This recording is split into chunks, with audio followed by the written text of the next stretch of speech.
welcome to the Badass Breastfeeding Podcast. This is Dianne, your lactation consultant. And I'm Abby, the Badass Breastfeeder. And today's episode is brought to you by Nursing Queen. Nursing Queen makes all of those beautiful, stylish, cool, and awesome clothing that are nursing clothing, but you wouldn't know it because of the hidden zippers and the hidden flaps. And we'll hear more from our sponsor later, but you can head to badassbreastfeedingpodcast.com. Check out our sponsor page because they are carefully vetted and beloved sponsors that we love. And if you need anything, see if you can give them any of your business because they make this podcast possible. And while you're there, scroll down and enter your email address and we'll send episodes straight to your inbox every week.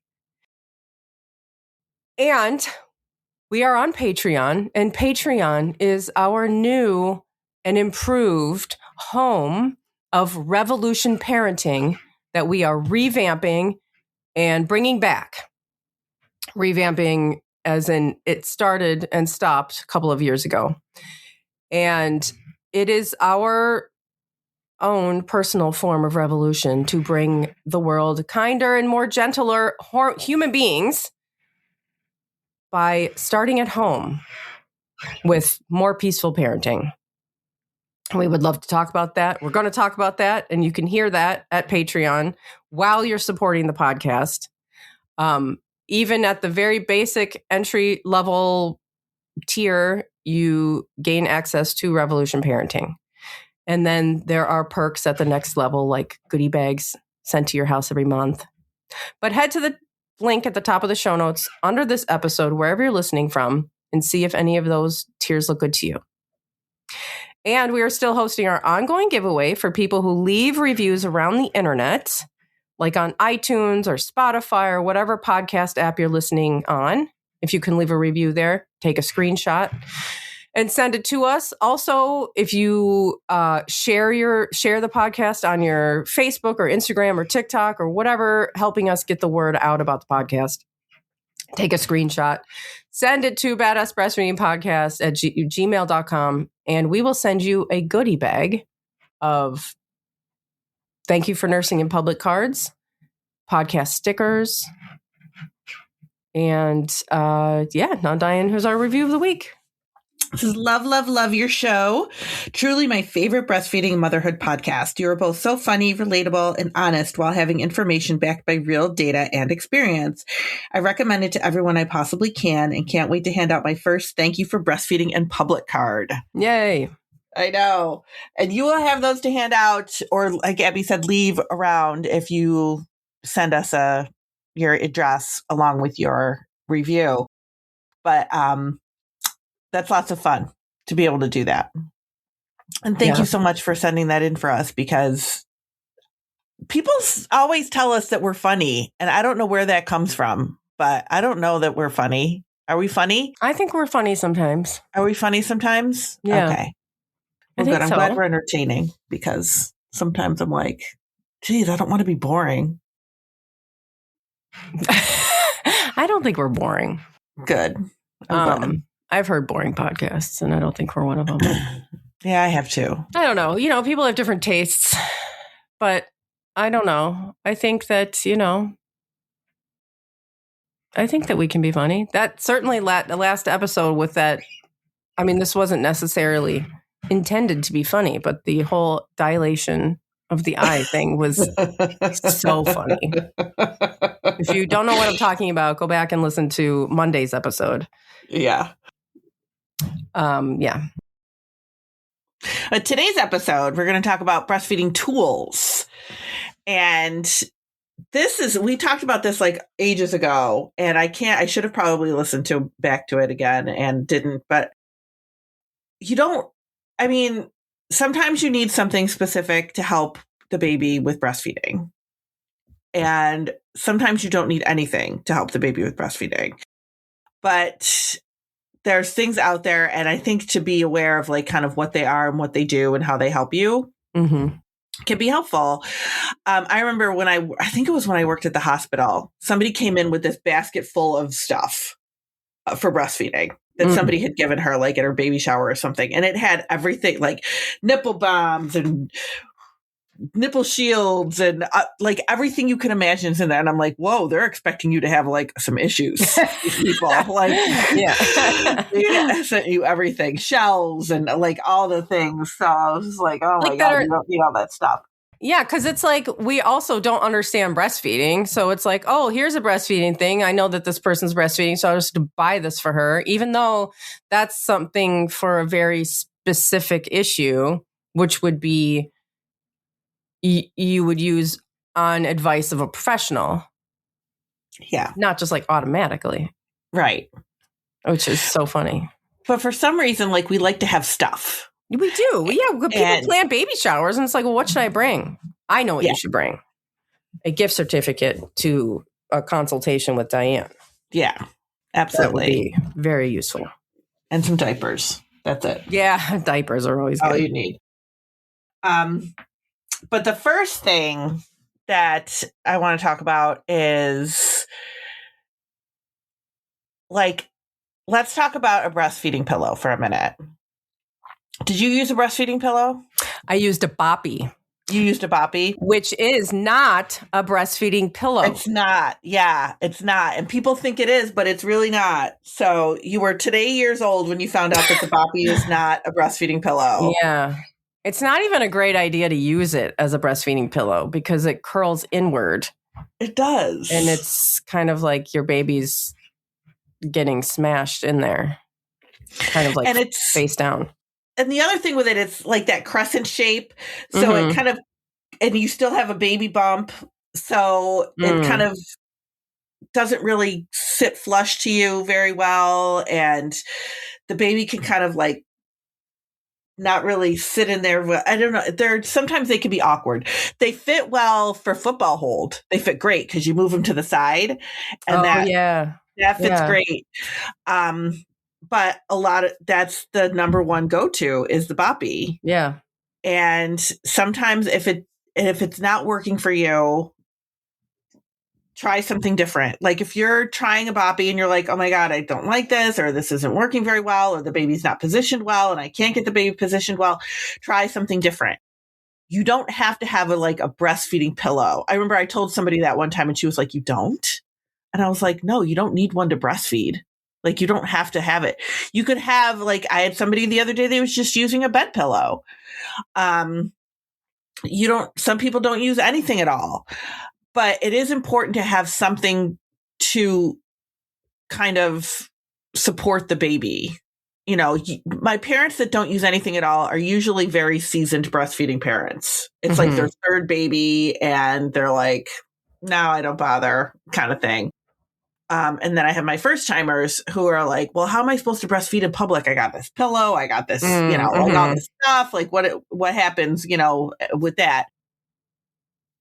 Sometimes you just need it in the beginning when the baby's so little and you don't need it forever. Yeah. I mean, it's mostly just so that you can find a place where you can relax your shoulders and relax a little. So you're not feeling so like you're holding the baby up. And you're not relaxed.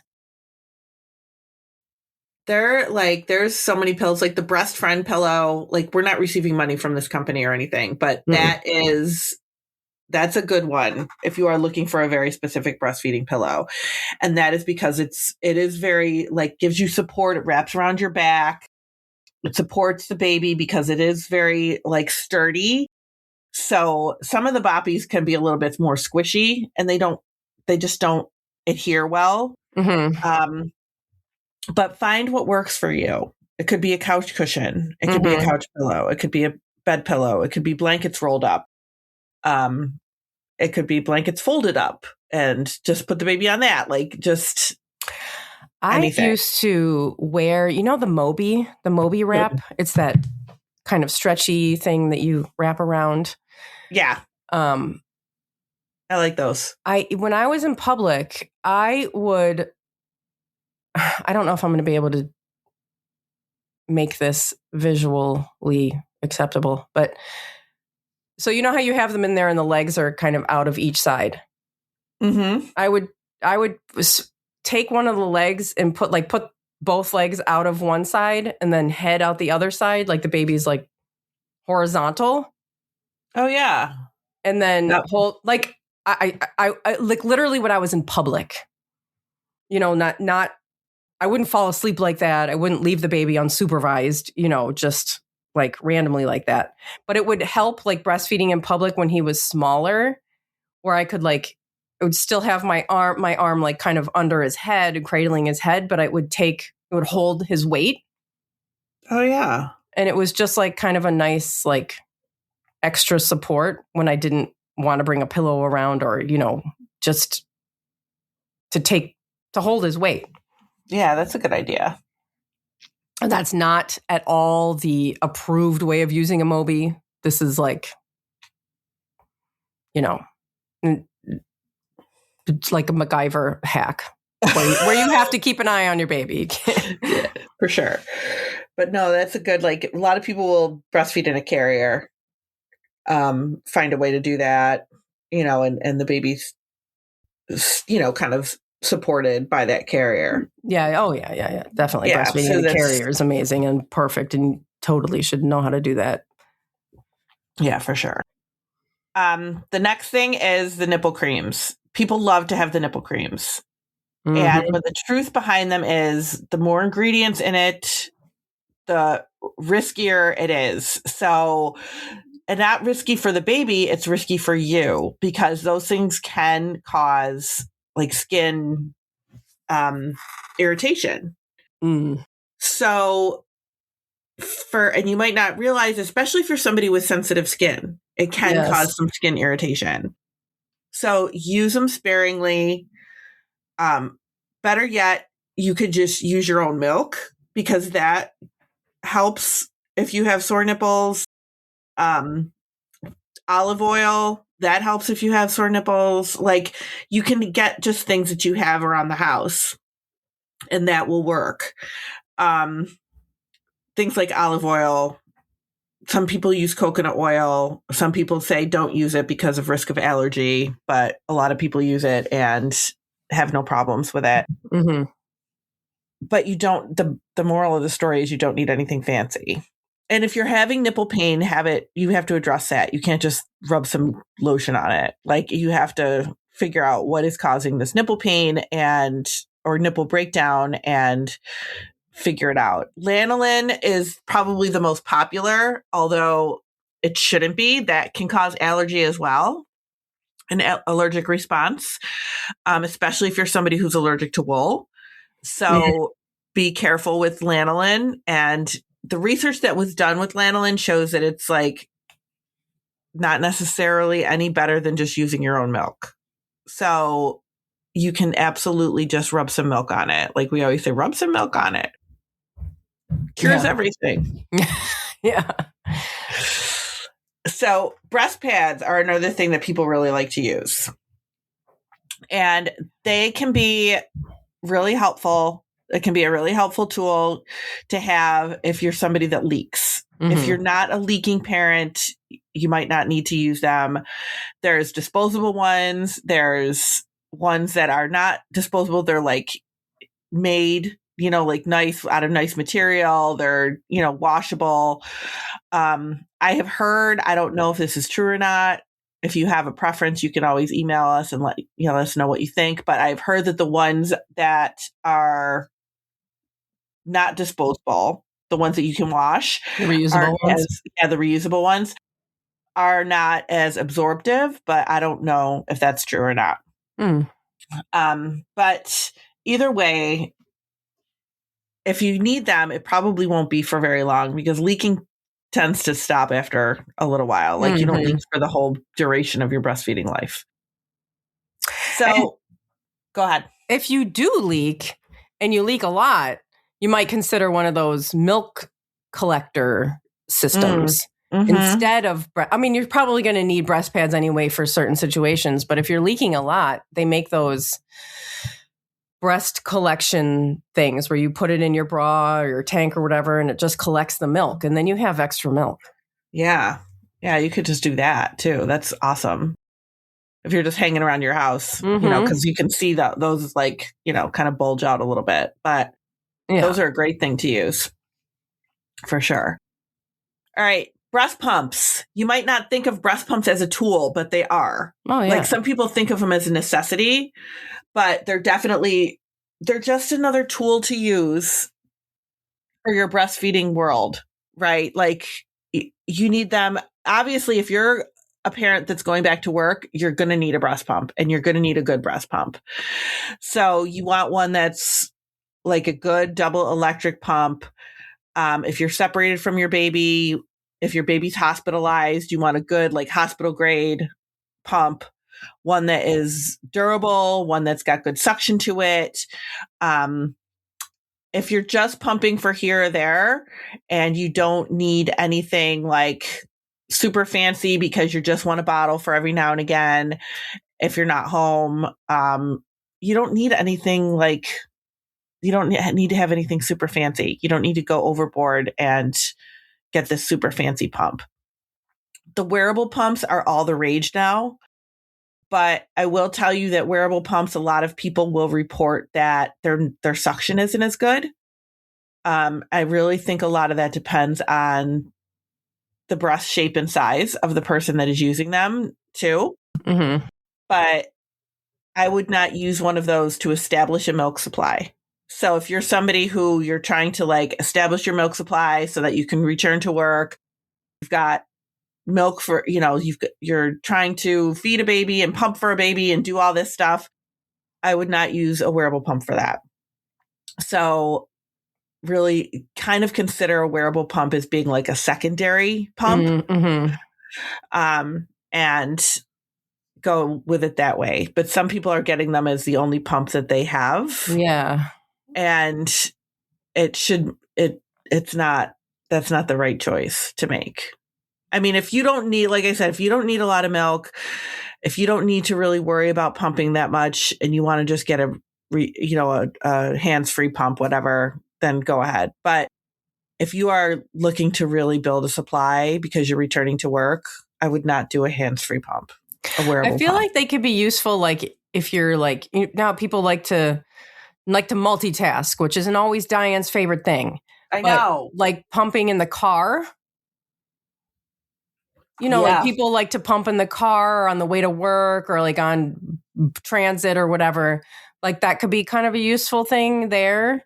Just because you're multitasking, but then it's not like a whole big thing. You're not like double hooked up or maybe, I don't know how they work really, but maybe for that. Yeah, maybe for something like that would be okay. Because it's hard to do that with like a regular big pump. Yeah, right. I mean, you can get a pumps that are battery operated are really great because then you don't have to be attached to the wall. So making sure that your pump is battery operated, like look into it a little bit, maybe talk to a lactation consultant. Like we don't promote certain pumps. We aren't like, oh, you have to get this pump, because we just don't do that, but we can help you to decide based on what you need. Based on what your baby's needs are and what your needs are, we can help you to kind of guide you a little bit into what you might need from, I've had people like message me and be like, this is what my insurance will cover. What do you think what do you think will be best for my situation? And kind of trying to help people that way. But yeah, definitely within like your insurance coverage is amazing.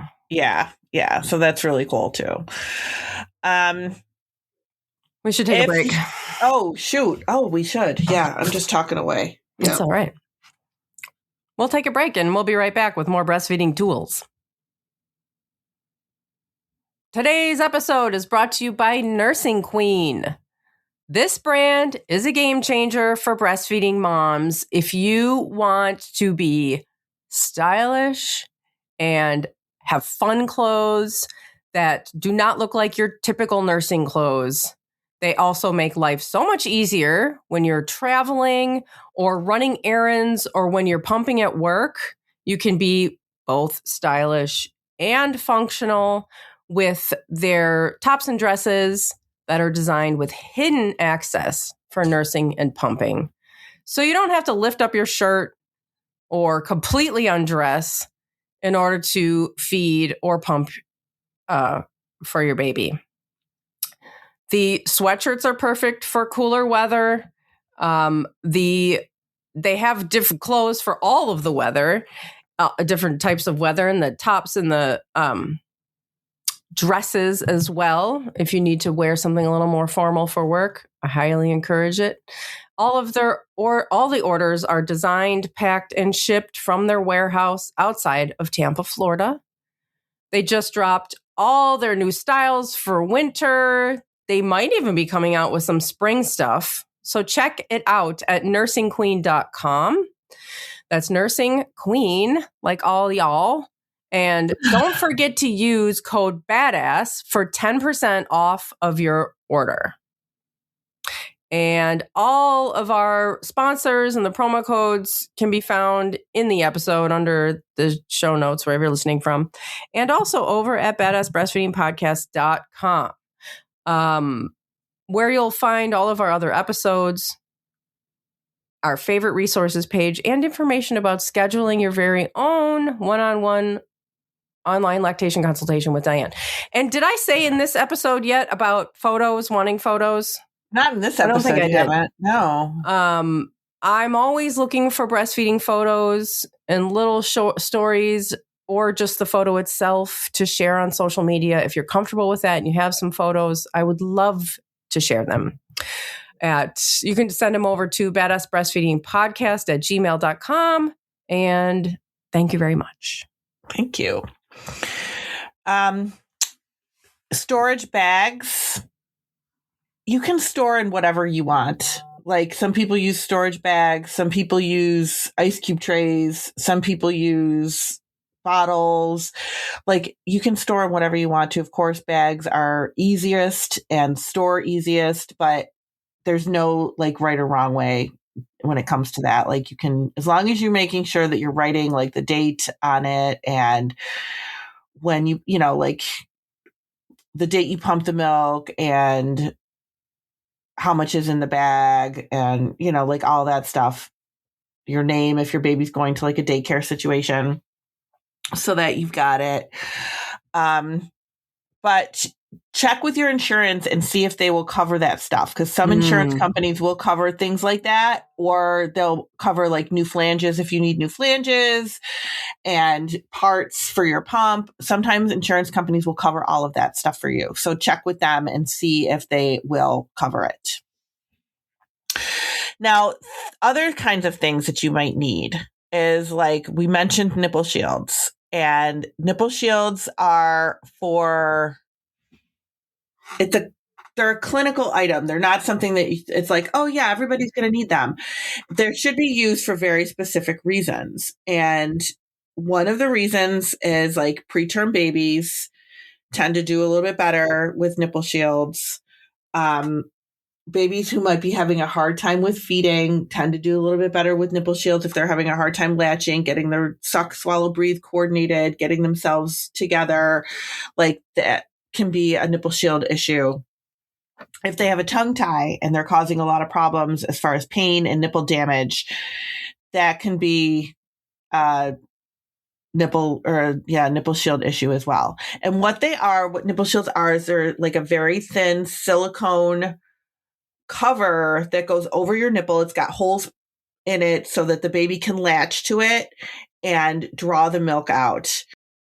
They do help under these situations, but you can't, like, I wouldn't say that every parent needs to go out and get one just in case. Like that's not necessary. And you should be using it under the guidance of a lactation consultant, because there is some concern about, can this damage milk supply? The research that has been done shows that they're so thin that it doesn't get in the way of baby stimulating your milk supply. Personally, I kind of think that, it could be the reason why you need the nipple shield, could be why your milk supply needs to be kind of watched, like if there's, for example, if you're using a nipple shield because your baby has a tongue tie, your baby might not be feeding efficiently because of that tie. And that could be causing the milk supply issue, not the nipple shield. So you really need to be kind of conscious of like what is going on when you're using the nipple shield. And it should only be a temporary thing. It shouldn't be something that you need to use forever. So that is another thing to keep in mind because they can be a pain. Like you have to have, make sure you have it. And where is my nipple shield? Oh, the dog chewed it up. And then, now you got to find it. And do you have it during the nighttime for feeds? And did you take it with you when you went out in public? And, do you have several of them or just one of them? Is it the right size? Is it, is it sticking to the breast? If it's not, is it falling into the baby's face? There's so many things that go on with these nipple shields. They can be super helpful for a baby that's not feeding well. But at the same time, they could be a pain. So it's not something that you're supposed to have forever. Another tool that sometimes people use is a supplemental nurser, like a supplemental. Oh yeah, like an SNS system. Yeah, like an SNS system.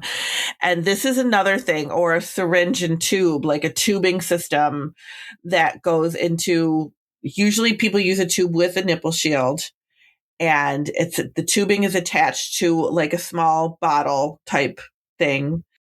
And the tubing is feeding to the baby as the baby is suckling at the breast. And that's basically what a supplemental nurser does too. There's little, very thin tubing that is taped to the breast where the tubing itself is flush with the nipple.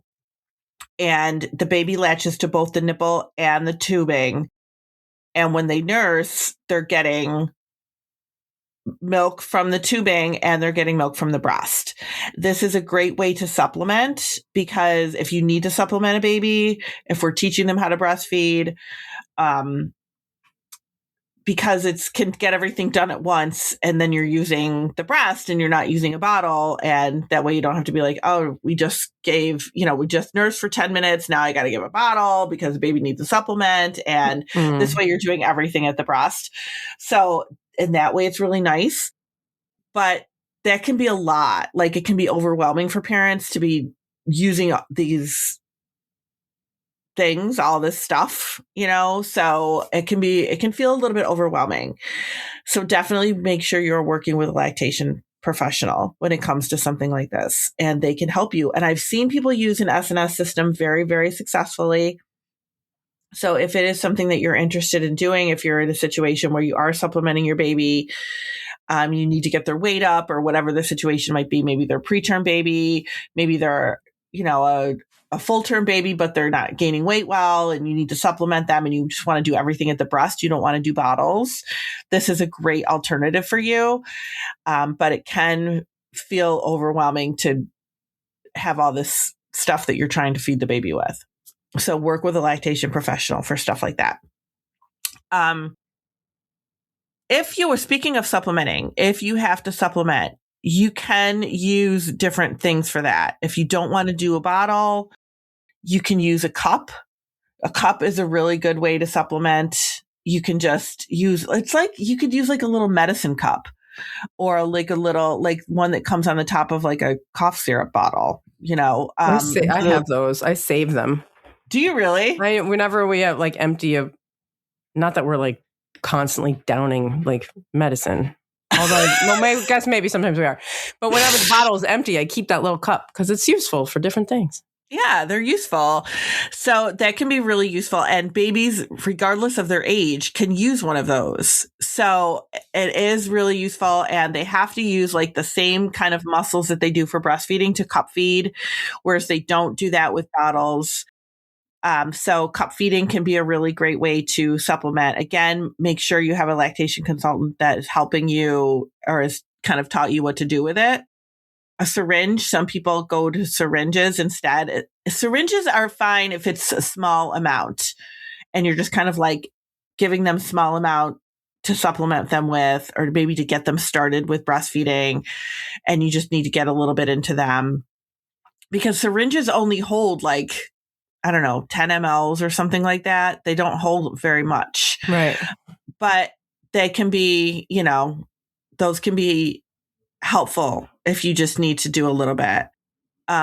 Some people use a spoon, like we talk about that in the hospital, like using a little spoon with just like with colostrum. If you're just supplementing with colostrum in the hospital, putting it on a spoon and spoon feeding it to the baby. I remember one time getting colostrum in a syringe from a mom and bringing it down to the special care nursery and having this, and they gave me this look like I was out of my freaking mind. Why? Because they wanted to just give formula for supplementing. Oh. They didn't want to be bothered with anything else. So it was really kind of difficult to do anything else like that. Like sometimes it can be hard. If you want your baby cup fed or syringe fed instead of bottle fed, you might have to really advocate for that if you're in a hospital setting.